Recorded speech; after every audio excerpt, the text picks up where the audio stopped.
Labdien! Šodien pie mums ciemos ir 14. Saeimas deputāts, kurš pārstāv politisko partiju apvienotais saraksts Česlavs Baķņa. Česlav, šodien ir 2024. gada 10. februāris. Nesen tika svinēts jaunais 2024. gads. Kā ir iesācies līdz šim brīdim jaunais gads? Aktīvi, jo ir dažādi notikumi, arī tā saimā, darbā, un līdz ar to diezgan lielu enerģiju prasa, lai iesaistītos tajos procesos, lai darbotos. Un, aktīvi arī mājās, teikšu tā, katru otro dienu jātīra sniegs, un tas ir, bet visādā ziņā es teikšu salīdzinoši veiksmīgi, salīdzinoši darbīgi. Lai es kaut ko domātu, ka citos gados viņš ir iesācies savādāk, laikam nē, jo tas arī mans dzīves pamatprincips vienmēr ir bijis nestāvēt malā, iesaistīties un argumentēt, kāpēc es iesaistos. Un līdz ar to es domāju, ka labs jaunais gads. Ņemot vērā to, ka jūs publiskajā telpā un arī sociālos esat daudz runājis par problemātiku izglītības sistēmā Latvijā, tad parunāsim sākotnēji pirmā tēma būs par izglītību. Jautājums, vai jūs uzskatāt, ka šobrīdējā izglītības sistēmā ir problemātika? Viennozīmīgi jā, bet es teikšu tā, ka mēs nepareizi izprotam reformas būtību. Kas ir reforma? Reforma ir apstākļu uzlabošana, sistēmas uzlabošana, bet mums Latvijā, diemžēl, reformas jēdziens pēc 2008. gada krīzes asociējas ar to, ka reforma ir ekonomija. Tātad, ja ir reforma, tas nozīmē, mums ir jāekonomē nauda. Un šeit tieši par skolu tīklu es arī akcentēšanu. Mums 2008. vai 2009. gadā ieviesa šo modeli, ko šobrīd grib mainīt, nauda seko skolēnam. Mēs no sistēmas tajā momentā izņēmām 60 miljonus latu. Savukārt Somi šo reformu ieviesa pirms 2 gadiem, 2007. gadā, pirms mums. Un viņa tajā sistēmā ieguldīja 100 miljonus eiro. Līdz ar to reforma, un viņa sakārtoja to sistēmu, un šī sistēma vēl joprojām viņiem darbojas. Viņi atzinuši viņu, ka viņa ir pareiza, viss kārtībā.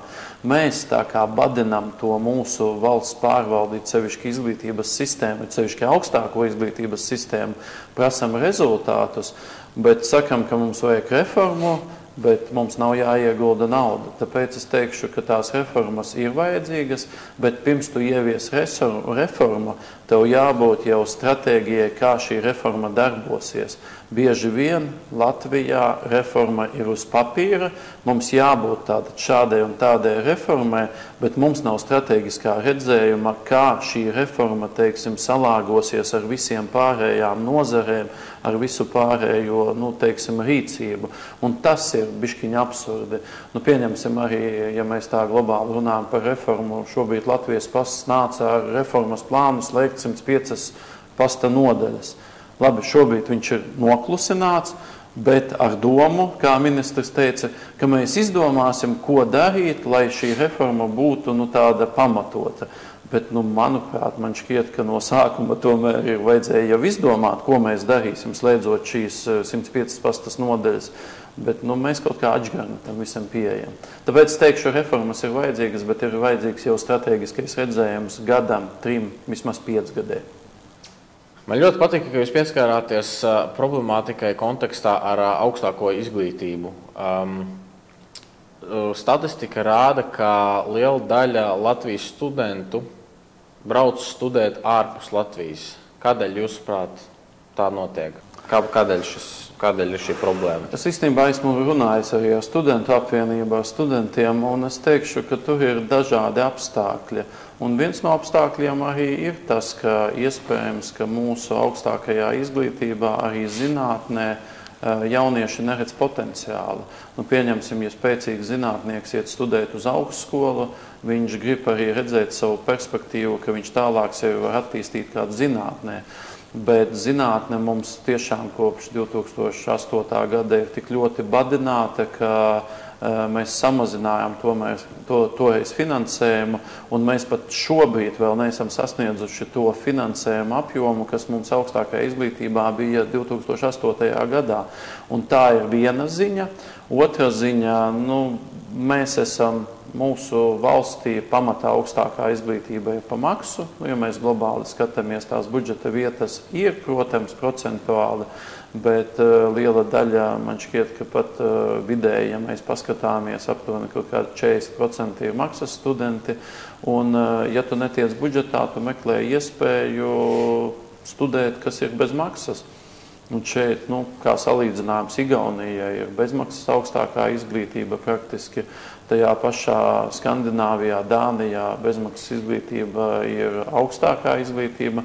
Un tāpēc jauniešiem, iespējams pat ir lētāk aizbraukt uz ārzemēm, saņemt kādu stipendiju, nostartēt uz finansējumu un iegūt tur izglītību. Tas ir viens no apstākļiem. Viena daļa varbūt arī netic mūsu augstākai izglītībai, kad gan es teikšu, ka mums ir arī diezgan labas augstskolas ar labu programmu piedāvājumu. Un arī reģionālās augstskolas, ne tikai, augstskolas, kuras mums koncentrējas tepat Rīgā, Tehniskā universitāte, Latvijas universitāte, piemēram, arī Stradiņa universitāte.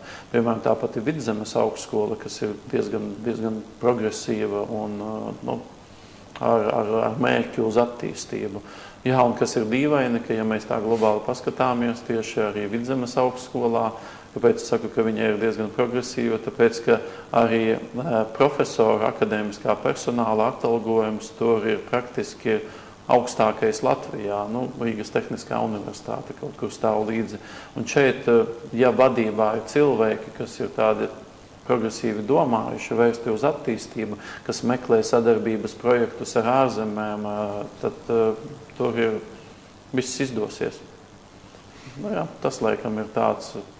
Vēl viena lieta, ko es domāju no jauniešiem, ka varbūt šobrīd arī ir, es nezinu, es varbūt teikšu muļķību, bet lielā mērā es esmu runājis ar vienu jaunieti, kas ir aizbraucis studēt, piemēram, uz Vāciju.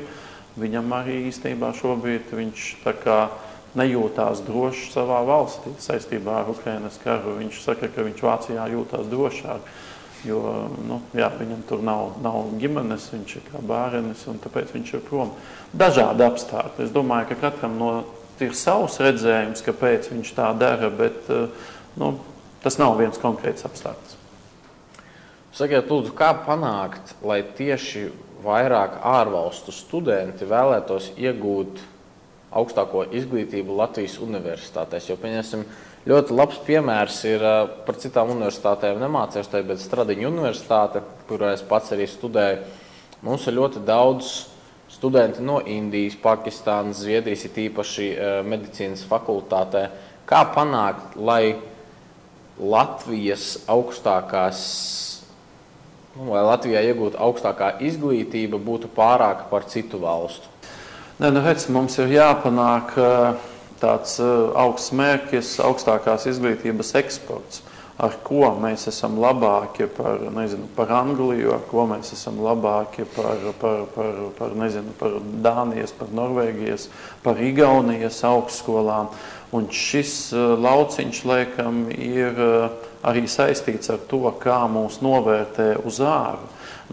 Šobrīd jau arī mēs ļoti bieži runājam par topiem, mums arī vadības prioritāte ir, valdības prioritāte ir top 500, bet, ja mēs atkal teikšu, ja mēs badinam augstāko izglītību, tad mēs nevaram ar tiem līdzekļiem veikt to eksportu. Jo, piemēram, arī privātās augstskolas daudz uz to strādā. Te es pieminēšu, piemēram, biznesa augstskolu Turību. Tur arī ir daudz studējošo no ārzemēm, bet viņi uz to strādā. Un šeit es teikšu, ka iespējams mūsu vispār Latvijas tāds ideiskais zīmols būtu viens no tādiem, ka brauciet uz šejieni, mums ir ļoti laba augstākā izglītība. Mēs spējam piedāvāt tur jaunas inovatīvas programmas, ko šobrīd arī Rīgas Tehniskā universitāte. Mēs spējam domāt arī par tādām lietām kā kosmos, kas Ventspils augstskolā tiek attīstītas. Tāpēc man liekas, mums pašiem pašiem jāsaredz to stratēģiju, atkal, ko mēs gribam un kā mēs varam to sasniegt, un tajā gadījumā arī ārzemnieks to redzēs. Bet šeit ir būtiski, lai Latvijas valsts, nevis katra augstskola par to runā, katra augstskola, teiksim, saka, mums ir labas izglītības programmas, bet mums ir būtiski pašai Latvijas valstī taisīt tā saucamo PR ārzemēm, ka Latvija ir izdevusies valsts un augstākā izglītība šeit ir visaugstākajā līmenī. Tā ir zināmā veidā arī, es teikšu, attieksme no valsts puses. Jo augstskolas, viņas šobrīd sāk kļūt autonomas, ja jaunais finansēšanas modelis tiks ieviests, bet kopējais mērķis tad uz to augstākās izglītības eksportu, viņš nav valstiski nostiprināts, un tā ir problēma. Ļoti daudz problemātikas kontekstā dzirdams no pedagogiem ir šis fakts, ka pirmkārt ir pedagogu trūkums, un otra lieta ir atalgojums par darbu. Kā jūs uzskatāt? Gan jā, gan nē, jo pamatoša. Atalgojums, protams, ir svarīgs, būtisks, bet ja es es pieņemsim, mēģinu empātiski iejusties kādā ģimenē, kur ir bērns, kas tūlīt beigs 12. klasi, un viņš saka, ka es gribu būt skolotājs, ko mēs esam sabiedrībā radījuši tādu, ka mēs pasakam, ka tas ir forši būt skolotājiem.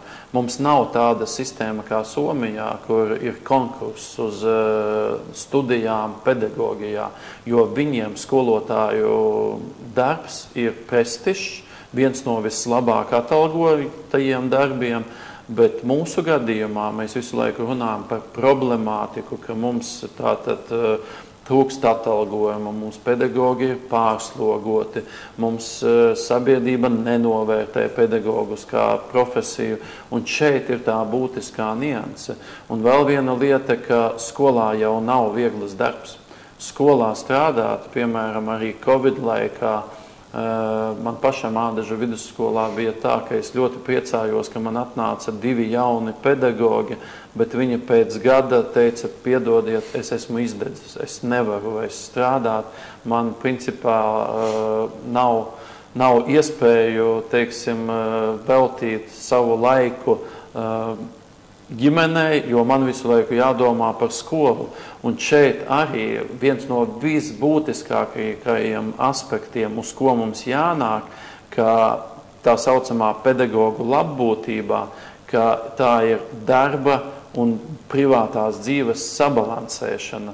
Jo ja pedagogs jūtas labi mājās, jūtas labi skolā, tad idejiski es uzskatu, ka viņš arī būs apmierināts ar savu atalgojumu, ar saviem darba apstākļiem.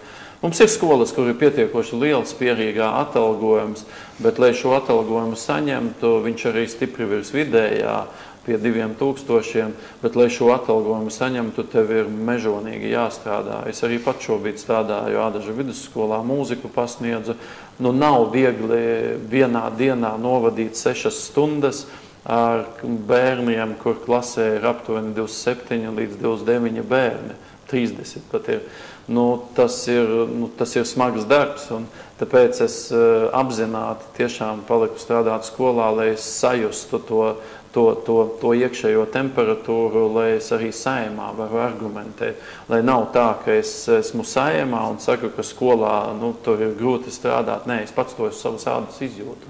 Un, tādā veidā es domāju, ka arī sabiedrībai varbūt vajadzētu izprast to un rosināt izpratni, ka pēc pedagogi arī šobrīd, ir varbūt neapmierināti ar savu darba apstākļiem, ar savu atalgojumu. Un jo vairāk mēs tomēr runāsim par to, ka tā ir laba profesija, ka tā ir īstenībā profesija, kas ir Latvijas nākotnes attīstības profesija, jo caur skolotājiem mēs izaudzinām nākošos Latvijas patriotus, nākošos Latvijas vadītājus, ministrus, Saeimas deputātus, jo mēs būsim uz pareizākā ceļa. Varbūt tas ir filozofisks pieejams, bet es vienmēr esmu to akcentējis, ka tas ir mērķis, uz ko mums jātiec. Nesen burtiski ja nemaldos pagājušajā nedēļā izskanēja publiskajā telpā informācija, ka tika pieņemts lēmums par lauku skolu slēgšanu. Ko jūs par to domājat? Nu, kā lai jums pasaka? Es šo patreizējo reformu varu nodefinēt, ka viņa ir Excel reforma. Kāpēc Excel reforma? Tāpēc, ka mēs esam pateikuši, ka mums sistēmā nav naudas, praktiski vairāk mēs nevaram dabūt. Mums ir jādabū no kaut kurienes nauda, un tagad mēs esam tā kā izdomājuši, ka tie lauku skolu skolotāji ir vainīgi pie tā, ka viņi strādā laukos, saņem mazu atalgojumu, un dēļ viņiem slēdz skolas, lai nodrošinātu lielāku atalgojumu lielām skolām. Un tad es teikšu, ka pati būtība reformas par lauku skolu slēgšana nav pareiza. Es pieminēšu Londonas ekonomikas skolas pētījumu par to, kurš cilvēks ir devis lielāku ekonomisku pienesumu Anglijā pēc tā, ka viņš ir pabeidzis skolu un augstskolu. 3. vietā bija tikai tie skolēni, kuriem ir labas akadēmiskās sekmes. 2. un 1. vietā bija emocionālās sajūtas skolas. Tas ir 1. bija emocionālā labsajūta, un 2. bija laikam, komunikācijā skolā savstarpējā ar klases biedriem. Tāpēc es teikšu, ka mēs nevaram skatīties tikai uz mazām lauku skolām, kā tādām, kas nav kvalitatīvas. Ir arī daudz piemēri, kas ir kvalitatīvi, bet mums ir jāpanāk, teiksim, tāds zelta vidusceļš. Mums ir jāpanāk to, ka lauku skolās mums ir kvalitatīva izglītība, un kvalitatīvā izglītība nav tikai saistīta ar atzīmēm. Arī laba skola var būt tāda, kur skolēns jūtas labi, un ar šo labo sajūtu viņš aiziet tālāk dzīvē. Un līdz ar to tas ir būtiski. Bet vēl viens, protams, būtisks aspekts, kam nepiekrīt šobrīd vadošie politiķi, ka ar šo politiku mēs tomēr tādu reģionālo iznīcības procesu sāksim. Jo, protams, skola nav tā, kas noturēs ekonomiku, bet neapšaubāmi skola ir tā, kas rosina, teiksim, jauniem cilvēkiem ar bērniem, kuri varbūt nevēlās dzīvot pilsētas kņadā, viņi dodas uz reģioniem, kur ir šī mazā lauku skola. Bet noteikti viņi arī skatās tomēr, lai šī skola būtu tāda, kas dot arī kvalitatīvu izglītību. Mēs nevaram tikai skatīties no finansējuma, mums jāskatās ļoti dažādi aspekti. Un atkal, lai šīs skolas slēgtu, mums jau jābūt strateģiskam plānam, 5-gadas plānam, kā mēs šiem bērniem, kas varbūt nemācīsies tajā skolā, ko slēgt, kā mums atvieglot viņiem dzīves apstākļus, kāda ir viņu nokļūšana līdz šai pilsētas skolai, kāds ir viņiem vecākiem finansiālais sloks vai nesloks, kāds ir atbalsts no valsts puses.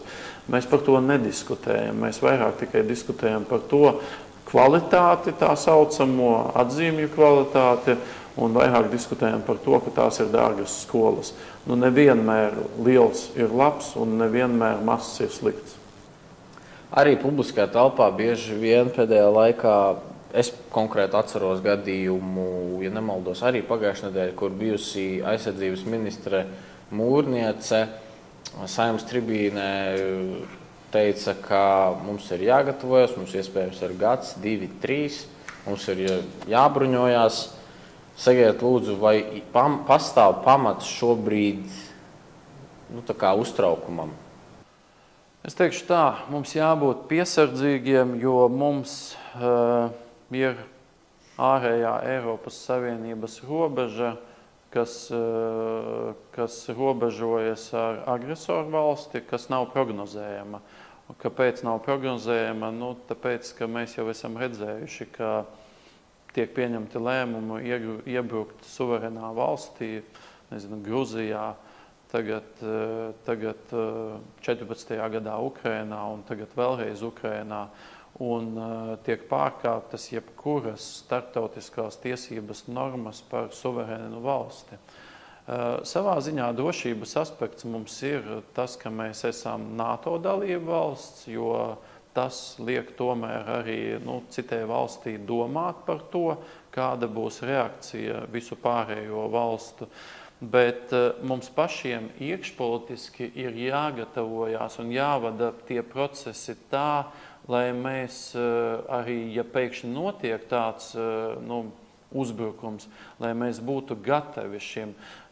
Es atkal atgriezīšos pie izglītības nozares, jo man liekas, šobrīd ir pilnīgi absurdi procesi, kas notiek izglītības nozarē saistībā ar valsts aizsardzības mācību. Mēs jau pirms 4 vai 5 gadiem pieņēmām lēmumu, ka tagad vidējā izglītības posmā mēs ieviesīsim obligāto valsts aizsardzības mācību. Mēs līdz pat šim brīdim nezinām, kā viņu ieviest, lai skolas pašas to ievieš, samazinām to paredzēto stundu skaitu, kas pēc būtības dotu jauniešiem zināšanas, kā rīkoties, teiksim, šajā gadījumā. Mums ir absurds, ka mēs izņemam no finansējumu no federācijas, šaušanas federācijai mēs neiedodam vairs finansējumu, bet šaušana, tas ir kara laikā atteikties no šaušanas pamatprasēm, tas arī ir absurds. Līdz ar to es teikšu, ka mums pašiem ir jābūt pārliecinātiem par savu rīcības spēju un jārada tie procesi tādi, lai šī rīcības spēja būtu visaugstākajā pakāpē. Bet mēs kaut kādā veidā tikai runājam par apbruņošanos, mums jārunā par cilvēkiem. Mums jārunā par cilvēkiem, lai cilvēki būtu gatavi, lai zinātu, kā rīkoties, lai spētu aizsargāt, lai viņi zinātu, ko darīt tieši tajā momentā, kur doties, kā rīkoties, kā aizsargāt savu ģimeni. Bet mēs par to nedomājam. Vienīgais, kas mums ir process noticies pirms pāris gadiem, bijušais aizsardzības ministrs Pabrika kungs iepriekšējā Saeimā bija buklets par 72 stundu somu. Tas ir vienīgais, kas ir noticis. Pārējie plāni mums ir tikai kaut kur koridoros, bet es teikšu, ka mums vajadzētu nomierināt sabiedrību no valsts puses. Mēs rīkojamies, mēs jums pēc 2-3 mēnešiem strateģisko redzējumu iedosim, jūs sapratīsiet, kā mēs aizstāvēsim mūsu valsti, kas jums būtu jādara un kāda ir mūsu sabiedroto attieksme un mūsu sabiedroto palīdzība, ja tāda stunda pienāk. Un tas ir būtiski, radīt uzticamību un rīkoties, lai mēs būtu gatavi šim procesam. Kaut gan es esmu viens no tiem, kas saka, vienmēr arī mūsu frakcijā, ka mēs par to diskutējam, es saku, beidzam tracināt sabiedrību, nomierinam sabiedrību, nomierinam ar to, ka mēs rīkosimies šādi, mums ir šādas domu gājieni, ko mēs darīsim, mums ir šāds strateģiskais plāns, bet kaut kur zemapziņā jau ir šis, tāda, kā saka, nevis bijība, bet baidīšanās, ka tāds mirklis pienāks. Jā, protams, tas rada satraukumu arī pierobežā dzīvojošiem, jo viņi ir visneaizsargātākie, bet tāda strateģiskā civilās aizsardzības plāna mums nav. Bet varbūt mums tiešām ir jāiet tāds komplekss risinājums visās Eiropas Savienības risinājums, kā mēs rīkosimies. Kaut kur viņš koridoros ir, kaut kur tiek izstrādāts, bet viņš nav risinājums sabiedrībai, lai sabiedrība uzticētos. Jāatjauno sabiedrības uzticamība valstī, valsts aizsargspējai. Bieži vien arī dzirdams no amatpersonām un ierēģiem ir sūdzības par to, ka mūsu iekšlietu struktūra vienībās trūkst līdzekļu. Proti budžetā ir kaut kādi trūkumi. Un saistībā ar šo man ir 2 jautājumi. Pirmkārt, kādēļ jūsuprāt ir šis ir šī problēma, ka budžetā trūks līdzekļu. Otrkārt, vai tas nedod pamatu domāt par korupciju? Runājot par korupciju, man grūti nokomentēt, kāpēc vispār mēs par to runājam. Jo es, piemēram, kā mans cilvēciskais faktors ir, ja es eju kaut ko strādāt, es domāju par to, ko es varu izdarīt labāk, lai sabiedrība no tā iegūtu.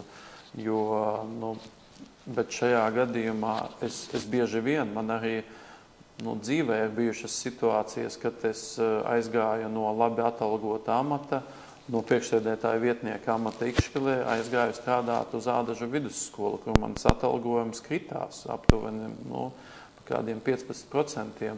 Bet es domāju par to, ko es varu dot labāku šai nozarei, lai tai nozarei būtu uzlabojumi. Ja ir tādi cilvēki, kas domā, cik daudz es saņemšu par to, lai es dotu savas idejas, tad tā ir cilvēciskā problēma. Es teikšu, tāpēc par korupciju runājot, man negribas ticēt, ka ir tādi cilvēki, bet mēs neesam pasargāti no tādiem cilvēkiem. Un atkal es atgriezīšos pie tā paša, ja cilvēki ticēs savai valstī, ja viņi būs novērtēti, ja viņi uzskatīs, ka viņi saņem labu atalgojumu, tad iespējams viņiem šīs domas par savu labuma gūšanu nebūs. Bet mēs neesam pasargāti no tā. Nobeigums. Varbūt ir kāds jautājums, ko jūs vēlaties pajautāt man? Jā. Kuras ir tās 3 lietas šodien, par kurām tu lepojies, kad tu dzīvo Latvijā? Pirmkārt, noteikti ir jālepojas par to, ka mums ir sava valoda, jo realitātē, būsim reāli, latviešu nācija nav tik liela, un arī valoda netiek tik daudz izmantota pasaulē. Noteikti par to vajadzētu lepoties. Otrkārt, būtu jālepojās manā skatījumā par to, ka mēs esam neatkarīgi, bet, protams, objektīvi skatoties, tā neatkarība ir tāda ļoti nosacīta, jo mēs esam ietekmēti dažādu faktoru un apstākļu dēļ. Visa mūsu valsts, diemžēl, ir pakļauta dažādiem ārpolitiskiem aspektiem un arī iekšpolitiskiem. Un trešais pilnīgi noteikti par to, ka mums vispār ir tāda valsts kā Latvija. Tas, kādā šobrīd stāvoklī vai kādas problēmas mums ir valstī, tas ir cits jautājums. Un objektīvi skatoties, tā ir mūsu visu iedzīvotāju atbildība. Man, protams, ir cerība, ka tas noteikti nebūs ne pēc gada, 2 vai 3, bet tas būs kaut kādā tālākā nākotnē. Man ir ticība, ka es atsaukšos uz Jurģa Liepnieka viedokli par to, ka mums ir aizkavējusies paudžu maiņu politikā. Man ir ticība, ka mainīsies paudzes, nāks jaunas sejas, un Latvijā būs ļoti daudz izmaiņu, un mēs dzīvosim pavisam savādākā valstī. Šeit ir mana maza piebilde, ka man liekas, ja mēs savā domāšanā sāksim domāt, ko es varu dot savai valstī, nevis ko valsts man var iedot, tad viss, ko tu pieminēji, tas arī īstenosies. Jā, un nobeigumā jums no mūsu ģenerāla sponsora Kafijas banka, kas ir lielākā grauzētāva Baltijā, kafijas pupiņas, droši tas ir jums dāvanā. Droši apmeklēt arī mājaslapu, ja ir kaut kas ieinteresē, dzeriet un baudiet. Paldies! Paldies. Līdz nākamajai reizei.